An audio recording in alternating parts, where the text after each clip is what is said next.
The crisp morning air carried the scent of pine and damp earth as the first rays of sunlight crept over the towering peaks of the Rocky Mountains. Deep in the heart of Montana's wilderness, where the trees stood like silent sentinels and the rivers carved their way through ancient stone, 17-year-old Samantha Sam Carter laced up her worn hiking boots and pulled on her ranger jacket. Outside the small wooden cabin she called home, the world was waking up. Yet something felt undeniably off. Sam had spent her entire life in these forests. She knew the morning routines of the wildlife as intimately as her own. The usual symphony of birdsong should have filled the air by now, but instead, an eerie stillness lingered, broken only by the occasional rustling of leaves. It wasn't the peaceful quiet she loved. It was the kind of silence that carried weight, the kind that warned of something unnatural. She stepped onto the porch, stretching her limbs from sleep, when the door behind her creaked open. Noah Carter, her father and a seasoned wildlife ranger, emerged with 2 steaming mugs in hand. His rugged face, lined from years of working in the elements, softened as he handed one to her. "Early start, huh?" he said, his deep voice tinged with amusement. Sam took the mug, blowing on the surface before taking a careful sip. "Yeah, something feels off today." Noah's easy expression faded slightly. "You noticed it too?" He set his own mug down and crossed his arms, eyes scanning the forest. "I got reports of strange activity near the northern trails, a couple of fresh tire tracks where there shouldn't be any." That got Sam's attention. The northern trails were strictly off-limits to vehicles. Only rangers and researchers had access. Anyone else up there had no business being in those woods. She set her mug on the porch railing and grabbed her backpack, already packed with essentials: first aid kit, trail mix, water, and, most importantly, her camera. Documenting disturbances in the ecosystem was something she took seriously, and her photographs had even helped in a few wildlife cases before. "I'll check it out," she said, adjusting the strap over her shoulder. Noah gave her a look, the kind only a father could master, the silent warning wrapped in love. "Stay alert. Keep your radio on, and if you see anything—" "I know," Sam interrupted, rolling her eyes but grinning. "Don't engage, don't be reckless, and call for backup." She had been her father's junior ranger since she was 12. He had drilled the rules into her like they were second nature. But something about today felt different. The air was cooler than usual as she stepped onto the forest path, her boots crunching lightly against the underbrush. The towering pines swayed gently, whispering secrets to one another as the breeze wove through their branches. Sam walked with practiced ease, moving quietly, her senses sharp. 15 minutes in, she noticed it. Small, almost imperceptible, but there. A break in the natural order.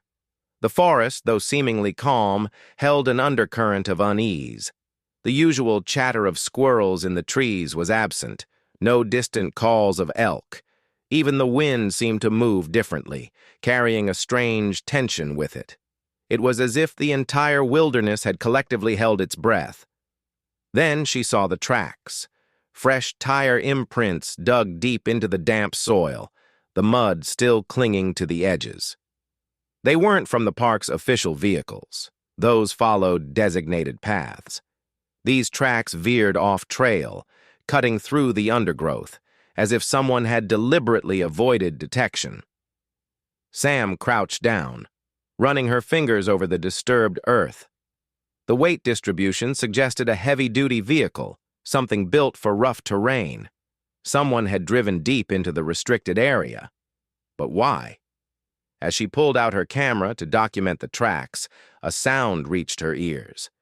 Faint, almost lost in the vastness of the forest. A cry, not a bird, not a deer. Something smaller, something frightened. Sam's heartbeat quickened. She glanced at her watch. She had time before she needed to head back. But that sound, it was desperate, a plea for help. She adjusted her backpack and turned off the trail, following the noise through the dense undergrowth. Her father's voice echoed in her mind. "Don't be reckless. Call for backup." But something deep in her gut told her there was no time for that. The sound came again, clearer this time. A whimper, barely audible over the rustling of leaves beneath her boots. She moved cautiously, scanning the area ahead, every nerve in her body on high alert. Then, through the gaps in the foliage, she saw it. A metal cage. Her breath caught as she moved closer, crouching behind a large fallen tree for cover. The cage was old and rusted, sitting at the base of a thick oak. Inside, curled up and trembling, was a wolf pup. Sam's chest tightened. Its fur was a mixture of gray and white, matted with dirt. Its small body shook with exhaustion, too weak to stand properly. Wide, terrified eyes darted around, ears pinned back in fear. Her mind raced. Wolves were highly protective of their young. For a pup to be alone like this, something had to have gone terribly wrong. Then, the realization hit her like a punch to the gut. This wasn't an accident.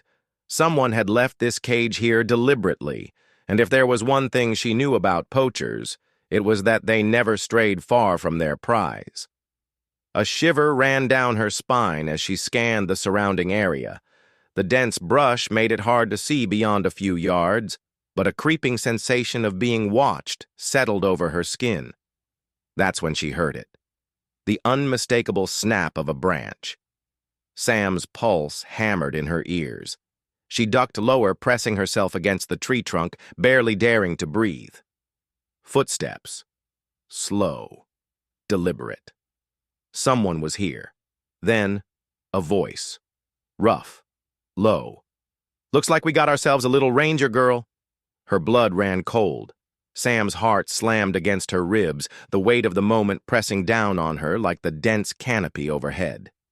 She knew she wasn't alone anymore. The realization sent a sharp jolt through her veins, a primal instinct screaming for her to move, to disappear into the forest before she became the hunted. But she was already too late. The voice had come from just beyond the clearing, low and gravelly, tinged with amusement but undercut by something darker. Sam stayed frozen, her body pressed against the rough bark of the fallen tree as she forced her breath to steady. The cage containing the wolf pup was only a few feet away, but the presence lurking beyond the trees was a much more immediate danger. She could hear the slow crunch of boots against the underbrush, deliberate, controlled. Whoever was there wasn't in a hurry. They knew she had nowhere to go. Sam swallowed hard, assessing her options. Running blindly through the forest would be a mistake. She knew these woods well, but whoever this was had come prepared. If they had a vehicle, they could easily cut her off. If they had a weapon, no, she couldn't think like that. Instead, she reached into her pocket and curled her fingers around her radio, careful not to make a sound. She needed to call her father. One click and he'd be on his way, but even as she slowly lifted it, a shadow shifted at the edge of the clearing. A man stepped into view. Tall and broad-shouldered, he looked like he had spent a lifetime in the wilderness, but not in the way Sam and her father had. His clothes were practical: dark jeans, a heavy flannel, and a worn-out hunting vest. His face was rough, lined with the kind of stubble that suggested he spent more time outdoors than indoors. But it was his eyes that made Sam's skin prickle, cold, calculating. He stopped a few feet from the cage, tilting his head as he looked at her, a slow smirk spreading across his face. "Well now," he drawled, resting a hand on his hip. "Didn't expect company out here this early." Sam clenched her jaw, her mind racing. He wasn't panicked. That meant he wasn't afraid of being caught. That meant he had a plan. She squared her shoulders, refusing to let the fear show on her face. "This is a restricted area," she said, her voice steady. "You're trespassing on federal land." The man chuckled, shaking his head like she'd told a particularly funny joke. "And what?" You gonna arrest me? He gestured toward her radio. Go ahead, call your daddy. But you and I both know he's at least 20 minutes out, and a lot can happen in 20 minutes. Sam's grip on the radio tightened. She couldn't let him see that she was bluffing. She lifted her chin. I already took pictures of the cage and the tracks. Even if you leave now, they'll find out who you are. Something flickered in his expression. Annoyance, maybe even mild surprise. But it was gone as quickly as it had appeared. He exhaled through his nose, rubbing a hand over his jaw as if weighing his next move. Then, with an almost lazy motion, he stepped forward, closing the distance between them. Sam's pulse kicked up. She didn't move, but every fiber of her being was coiled tight, ready to react. The man glanced at the cage, then back at her. You really think you know what's going on here, don't you? Sam didn't answer. He smiled again, but there was no warmth in it. You see a helpless little pup, and you think you're saving the day. He crouched down, resting his forearm on his knee as he tapped the top of the metal cage. The pup inside let out a weak whimper, pressing itself against the far corner. The sound made something twist painfully in Sam's chest. The man tusked. Thing is, girl, nature's got its own rules. That pup? He tapped the cage again, harder this time. It was never gonna make it. Even if you let it go, it's already as good as dead. Sam felt a surge of anger rise in her throat. That's not your decision to make. The man's smirk widened. No? Then whose is it? Yours. She didn't answer. She couldn't. He sighed, shaking his head. You want to play hero, I get it. But you're stepping into something bigger than you understand. He rose to his full height again, towering over her, his voice lowering just enough to send a chill down her spine. And sticking your nose where it doesn't belong, that's how people get hurt. A muscle in Sam's jaw twitched, but she refused to let the fear take hold. And what happens if I just walk away? She asked, her voice careful. The man tilted his head, considering her. Then, with an almost casual shrug, he stepped back. Then you walk away. Simple as that. But Sam knew better. If she left now, this man would take the pup and disappear. By the time she got her father and the Rangers out here, he'd be long gone, and so would any evidence. The thought of what would happen to the pup, what was already happening to others, made her stomach turn. She couldn't just leave. Her fingers tightened around the radio. She could call her father now, but that would tip the man off before backup even had a chance to arrive. No, she needed something else. A distraction. Her gaze flickered to the pup, then to the cage's latch. It was old, rusted, weak. If she could get it open. She shifted her weight slightly, pretending to ease up, feigning defeat. Fine, she muttered. I'll go. The man watched her for a moment, then nodded. Smart girl. Sam took a slow step back, then another. And then, with a sudden burst of movement, she grabbed a loose rock from the ground and hurled it at the cage. The impact was enough. The latch snapped loose, the door swung open, and in an instant, the pup scrambled out, its tiny legs carrying it toward the trees. The man's expression darkened. You little... But Sam was already moving. She turned and ran, her boots pounding against the forest floor as she bolted toward the trees. Behind her, she heard the man curse, heard the crunch of branches as he lunged after her. Her heartbeat thundered in her ears. She had the element of surprise, but he was bigger, faster.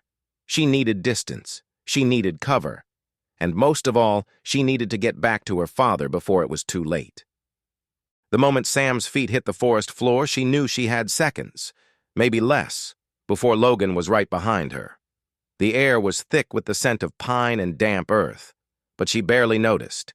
Every ounce of her focus was on moving. Fast. She sprinted into the underbrush, branches clawing at her arms, lungs burning as she pushed herself harder than she ever had before. The wolf pup had vanished into the trees, but she couldn't afford to think about that now. not with Logan crashing through the forest behind her, his boots heavy against the uneven ground. Her mind raced just as fast as her legs. He was bigger, stronger, but she had the advantage of knowing this land. She had spent her entire life exploring these woods, memorizing every hidden ravine, every animal trail that wove between the dense undergrowth. If she could just get far enough ahead, she could lose him. But Logan wasn't the kind of man who gave up easily. "Keep running, little ranger," he called from behind her, his voice laced with mocking amusement. "Won't matter. I'll find you." A chill ran down her spine, but she refused to let fear slow her down. She veered sharply to the left, darting toward a familiar cluster of boulders. If she could just get to the old logging trail, she could double back toward the main road. Her father wasn't far, maybe 15 minutes at most, but she needed to hold out until then. A sudden snap echoed through the trees. A gunshot? Number A branch breaking underfoot. Too close. Sam threw herself forward just as something heavy sliced through the air behind her, barely missing her shoulder. A knife. Logan had thrown a knife. She didn't stop to process it. Her instincts screamed at her to move, and she obeyed. She dove into a narrow crevice between two fallen trees, crawling through the tangled mess of roots and moss. If she could get to the other side before Logan spotted her exit. Too late. A rough hand clamped around her ankle, yanking her backward. Panic surged through her chest as she kicked wildly, her boot connecting with something solid. Logan let out a sharp grunt, but his grip barely loosened. He dragged her back, the ground scraping against her jacket until she was almost face to face with him. His breath was ragged, his face shadowed beneath the thick canopy above them. "Not bad," he admitted, tightening his grip. "You're faster than I thought." Sam's pulse pounded in her ears. Her free hand scrambled against the dirt, searching for anything to use. Her fingers found a jagged rock, and before she could hesitate, she swung it up, hard. Logan jerked back as the rock caught the side of his face, a low curse slipping through his teeth. It wasn't enough to take him down, but it was enough for her to wrench her foot free and scramble to her feet. She ran. Blood roared in her ears as she tore through the trees, her breath coming in sharp gasps. She knew she had hurt him, but it wouldn't be enough to stop him. He was coming. And this time, he was angry. Up ahead, the terrain sloped downward into a narrow gully, a place she and her father had used as a shortcut during their patrols. If she could reach the stream at the bottom, she could follow it to the ranger station. A rustling sound made her whirl mid-step. Not Logan. A streak of gray fur darted between the trees. The wolf pup. Sam barely had time to register the sight before another noise cut through the woods. A low, guttural growl. Not from the pup. Something bigger. Her breath caught as movement stirred the shadows. A second wolf, much larger, stepped onto the path a few yards ahead. Its coat was thick, its yellow eyes locked onto hers with a gaze that sent a shiver down her spine. And then she understood. The pup hadn't just been running blindly. It had been running home. A pack. Sam stopped dead in her tracks, heart hammering. The wolf was alone for now, but that wouldn't last. Wolves were never truly alone, and if it thought she was a threat to its pup, a crash behind her. Logan had caught up. Sam's mind reeled. She was stuck between two dangers now, one in front, one behind. She needed to act fast. The wolf in front of her snarled, lowering its head, its muscles coiled tight. Sam held up her hands, palms out, a silent plea. She knew better than to run. Running would only trigger instinct. Behind her, Logan skidded to a stop. She heard his sharp intake of breath, the realization hitting him a second too late. "Oh, hell!" A deep, menacing growl rumbled through the air as another wolf appeared, then another. The pack. Emerging from the brush, their eyes locked onto Logan. Sam didn't hesitate.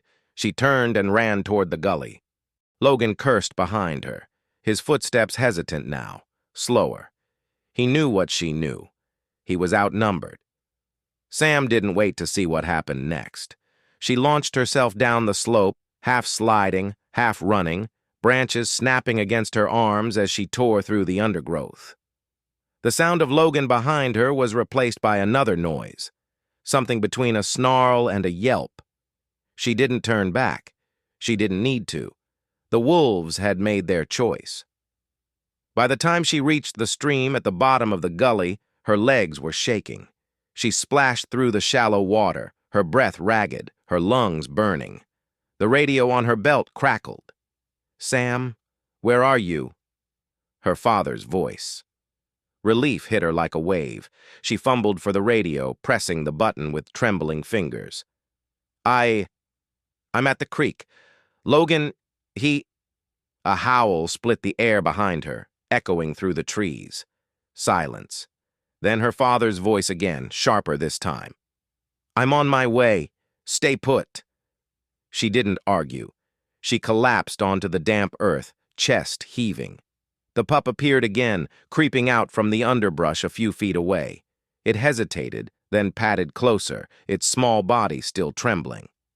Sam reached out, fingers brushing against its fur. It didn't run this time. Maybe, just maybe, it was starting to trust her.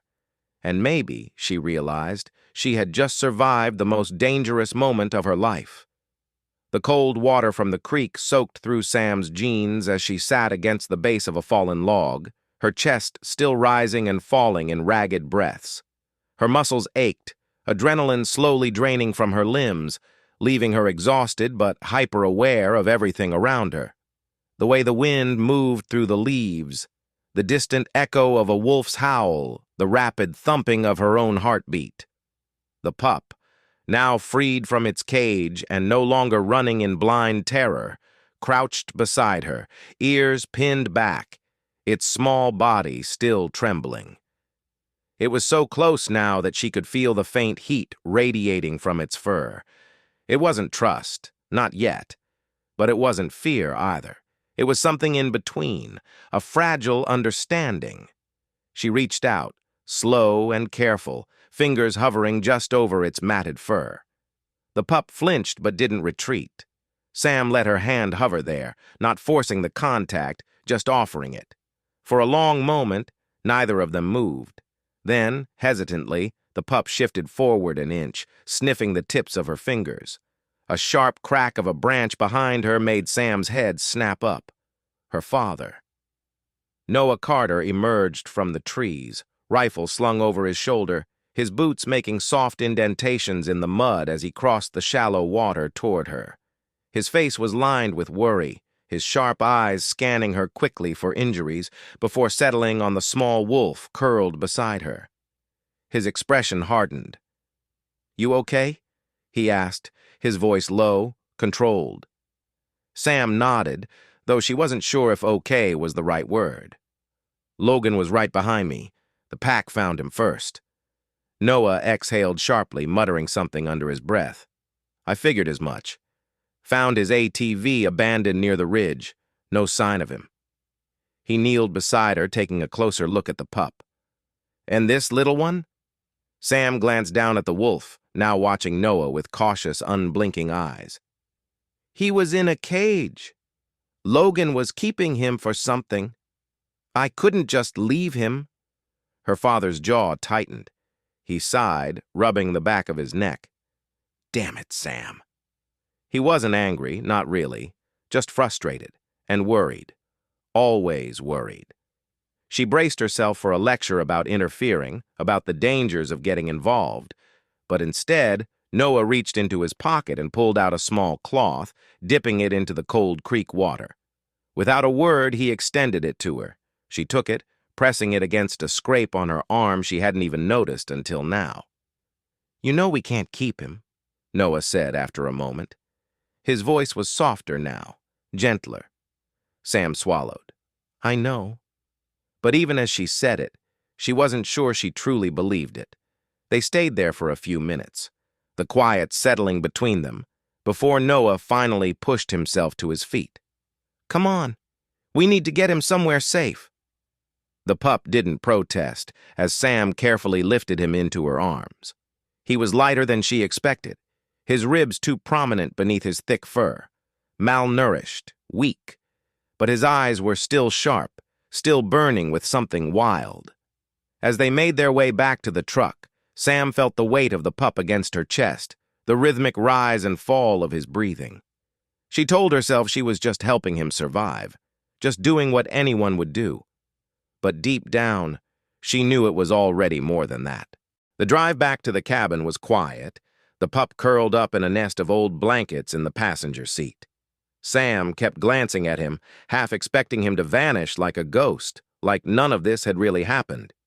But he was real, and he was here, and she wasn't sure what she was supposed to do now. Noah pulled into the long dirt driveway, cutting the engine. "We'll keep him in the shed for now. Keep him away from the house. You'll need to contact the wildlife rescue first thing in the morning." Sam hesitated but nodded. "Okay." She helped carry the pup inside, setting him down gently in a makeshift bedding area near the back corner. He let out a soft whimper but didn't try to escape, just curled into himself, watching her with wary eyes. She reached for a water dish and set it beside him, watching as he sniffed at it before lapping up small, cautious sips. She crouched down, resting her arms on her knees. "What do you think happened to the rest of your pack?" she murmured. The pup didn't answer, of course, but she felt the question settle deep in her chest anyway. Noah lingered near the door, arms crossed. "Don't get attached, Sam." "I won't," she lied. Her father gave her a long look, but didn't press further. "Get some rest. I'll check in on him later." She didn't move, even after Noah left, staying there in the dim light of the shed, watching the slow, steady rise and fall of the pup's breathing. He had no one, no pack, no protection. And against every bit of logic, against everything she knew she was supposed to do, she found herself whispering, "You're safe now." The next few days blurred together in a haze of careful feeding, late-night check-ins, and whispered reassurances. The pup, who she had started calling Axel, after a character from an old story her mother used to read her, slowly began to trust her. At first, he flinched at every sound, every sudden movement. But as the days passed, his body grew stronger, his steps steadier. He no longer shrank away when she reached out. Sometimes, when she sat quietly beside him, he would even inch closer, his small nose pressing against her palm just for a moment, before retreating again. Noah watched all of it happen, saying nothing but seeing everything. On the fourth day, as Sam crouched beside Axel, gently brushing dirt from his fur, her father finally broke his silence. "You're doing good with him." She looked up, surprised. "I thought you were going to tell me to let him go." Noah sighed, rubbing his temple. "I should, and I still might. But he's alive because of you. Can't ignore that." Sam ran her fingers through Axel's thickening fur. "What if he's not ready to go back?" Her father didn't answer right away. Then, finally, he said, "Then we make sure that when he does go back, he has the best chance possible." She exhaled, the weight in her chest easing just a little. Axel nudged his nose against her wrist, not fear, not hesitation, trust. And in that moment, Sam knew that no matter how this ended, no matter how much it would hurt when the time came, she had already made her decision. Axel was hers. For now. For as long as he needed. And when the day came for him to return to the wild, she would let him go, even if it broke her heart. The wind carried the scent of pine and damp earth as Sam knelt in the clearing, her fingers brushing over Axel's thickening fur. The once scrawny pup had grown stronger over the past few weeks, his ribs no longer jutting out beneath his coat, his legs no longer shaky when he walked. He was still small, still young, but there was a sharpness in his golden eyes now, a flicker of wild instinct that had begun to surface. He was learning. Changing. So was she. Every morning, Sam rose before the sun, slipping into the woods with Axel at her side.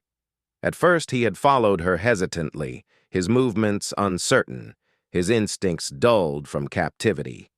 But little by little he adjusted.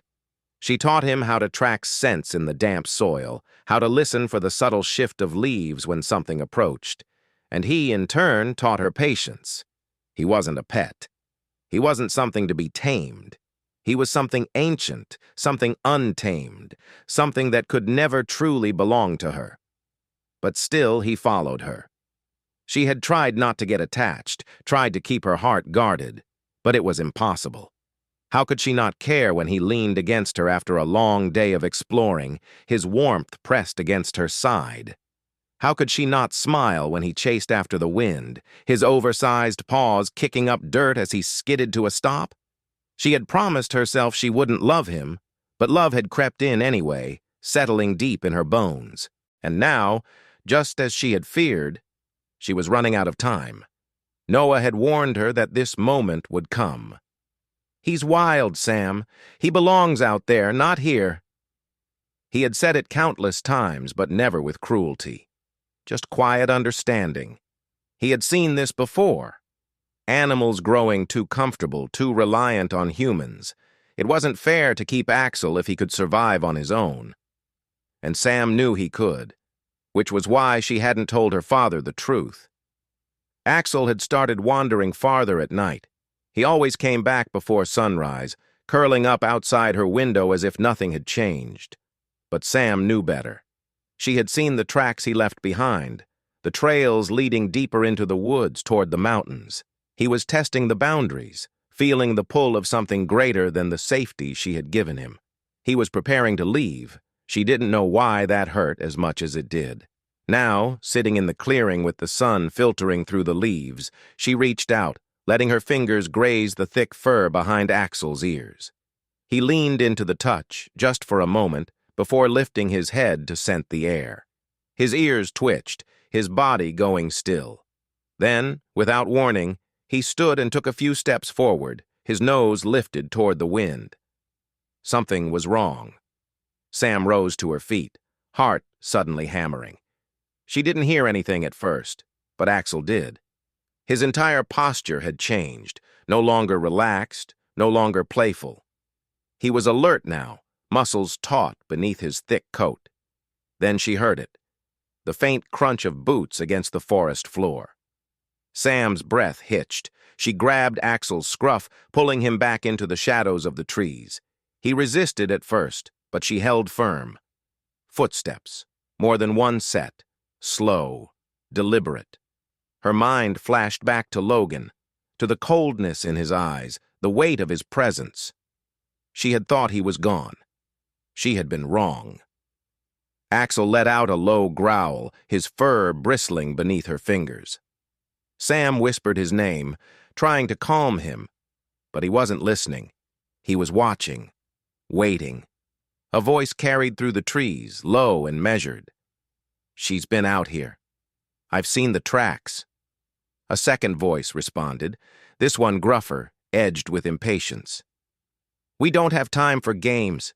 If she's got the wolf, we take it." Simple Sam's stomach twisted. They weren't just looking for Axel, they were hunting him, and they weren't alone. A third voice joined them, quieter but no less dangerous. "Logan wants this done clean. No mistakes." Logan. He wasn't here, but his shadow stretched long. Sam's pulse roared in her ears. She tightened her grip on Axel, knowing she had to move. Now the path back to the cabin was too exposed. If she ran, they would see her. If she stayed, they would find her. Her only option was the river. It was risky. The current was strong this time of year, the rocks slick and treacherous. But it was the only way out. She glanced at Axel. He was still watching the trees, his golden eyes narrowed. She could feel the tension in his body, the pull of something primal just beneath the surface. They would be coming soon. She took a breath and whispered, "Run." At first, he hesitated. Then, with one last glance at her, he turned and vanished into the undergrowth. Sam's chest ached, but there was no time to think about that now. She took off in the opposite direction, crashing through the brush, her legs burning as she sprinted toward the river. The footsteps behind her picked up speed. They had seen her. She pushed harder, her breath coming in ragged gasps as the trees blurred past. The river was close now. She could hear it, the rush of water over stone. Then a sharp whistle cut through the air. A warning. They were closing in. Sam burst through the last line of trees, the river stretching wide before her. The current churned, wild and fast, but there was no time to hesitate. She plunged forward. The cold hit her like a punch, knocking the air from her lungs. The current grabbed hold immediately, pulling her downstream as she fought to keep her head above water. Rocks scraped against her legs, branches clawed at her arms, but she didn't stop. She kicked, reaching for anything to hold on to. Then suddenly something strong and solid collided with her. Axel. He had followed her. His fur was soaked, his body fighting against the current. But he was there, swimming beside her. Sam's fingers found purchase on a low-hanging branch, and she pulled herself up, coughing as she clung to the trunk of a fallen tree. Axel scrambled onto the bank beside her, shaking out his drenched fur. She turned back toward the trees, heart pounding. The men were gone. For now. Sam slumped against the tree, breathless, exhausted. Axel pressed against her side, silent and steady. She knew what this meant. She couldn't stay here anymore. Logan wouldn't stop, not until he got what he wanted, and she wasn't about to let that happen. She met Axel's eyes, reaching out to brush a hand over his muzzle. They would leave, together, because for better or worse, they were in this now, and there was no turning back. The last golden hues of sunset stretched across the sky, casting long shadows over the rolling hills and towering trees of the Montana wilderness. Sam stood at the edge of the clearing, her breath steady but her heart anything but calm. The moment she had been dreading for weeks had arrived. The moment she had always known was inevitable. Axel sat beside her, his thick coat gleaming under the fading sunlight, his golden eyes watching her with quiet understanding. He didn't know exactly what was happening, not in the way she did, but he felt it. She could tell. He had always understood her in ways she couldn't quite explain. That bond, that connection, was what made this so hard. She had spent months preparing for this day, telling herself it was for the best, that Axel was meant to be out here, not locked behind walls, not confined to human spaces. He had grown stronger, faster, sharper. The timid, malnourished pup she had rescued was gone, replaced by a true wolf, one that moved with the effortless grace of the wild. His instincts had returned, guiding him in ways she could never teach. He could track, he could hunt, he could survive.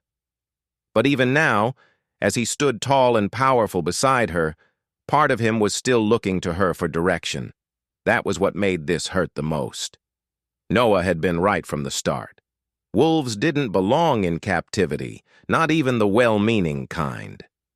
Sam had known it in her heart, but knowing and accepting were two very different things. She had fought the reality for as long as she could, convincing herself that maybe, just maybe, Axel could be different, that he could stay, that they could rewrite the rules. But nature didn't work that way, and love, real love, wasn't about keeping something for yourself. It was about doing what was best for them, even if it hurt. Axel took a step forward, his ears flicking at the sound of a distant bird call. His posture was different now, his body language more alert, more in tune with the world around him. He was already listening to the forest more than he was listening to her. That was a good thing. That meant he was ready. Sam crouched down, reaching out to run her fingers through the thick fur at his neck one last time.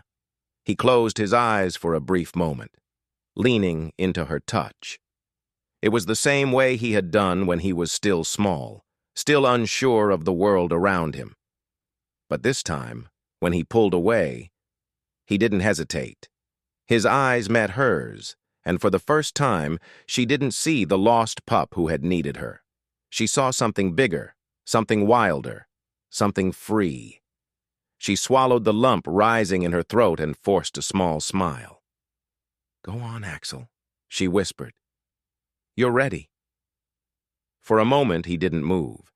He just watched her, waiting, as if giving her one last chance to change her mind. But she didn't. She couldn't. Then, with a flick of his tail, he turned and padded toward the tree line, his steps slow but certain. Sam's hands curled into fists at her sides as she fought the instinct to call him back. But this wasn't about her. This was about him. And he was doing exactly what he was meant to do.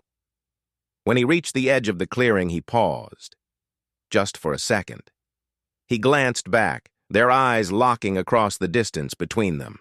It wasn't hesitation, not really. It was something else. A silent acknowledgement. A goodbye.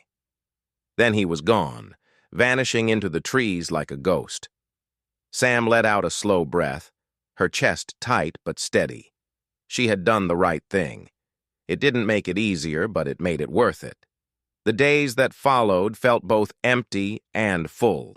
She kept busy, throwing herself into school, into conservation work, into anything that could fill the space Axel had left behind. But there were moments, quiet, stolen moments, where she would find herself listening for the sound of his paws against the dirt, for the familiar weight of him beside her. And though she never saw him again, she felt him. In the rustling of the leaves, in the wind that carried the scent of pine and rain, in the tracks that would sometimes appear near the old trailhead, he was still out there. And that was enough. One evening, nearly a year later, Sam was walking the perimeter of the reserve when she spotted something in the soft earth ahead. A paw print, larger than it should have been, sharper at the edges. She crouched down, tracing the familiar pattern with her fingertips. A wolf's print. But not just any wolf's. His. She looked up toward the tree line, scanning the shadows, and for the briefest moment she swore she saw movement. A flicker of golden eyes watching her from the brush. But as quickly as it had appeared, it was gone. She didn't call out. She didn't chase after him. She just smiled because she understood. Love wasn't about holding on. It was about letting go and knowing that sometimes the ones we love never really leave. They just find their way home. The story of Sam and Axel is more than just a tale of survival. It is a lesson in love, sacrifice, and the delicate balance between connection and freedom. At its core, it explores the idea that true love is not about possession, but about understanding when to hold on and when to let go. Sam's journey with Axel begins as one of rescue, but as time passes, she realizes that saving him doesn't mean keeping him. It means preparing him for the life he was meant to live. There is something profoundly human in the way she struggles with this realization. We all fear losing the things we love, whether it's a person, an animal, or even a fleeting moment of happiness. But love that is selfish, love that clings too tightly, becomes a cage rather than a gift. Sam's ultimate act of love is not in the nights spent feeding Axel or the days spent teaching him how to survive. It is in the moment she lets him go, knowing that she is giving him back to the wild where he truly belongs. The story also serves as a powerful reminder of the bond between humans and nature. We often see ourselves as separate from the wild, but in truth, we are deeply connected to it. Axel's return to the forest is not a loss, but a fulfillment of that connection. And though Sam and Axel walk different paths, their bond remains, proving that love, when given freely, never truly disappears.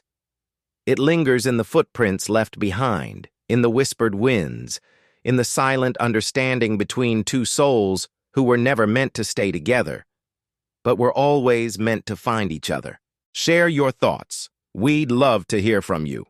And if you enjoyed this video, don't forget to like, subscribe, and hit the notification bell so you never miss another amazing story. Together, we can shine a light on the power of doing what's right.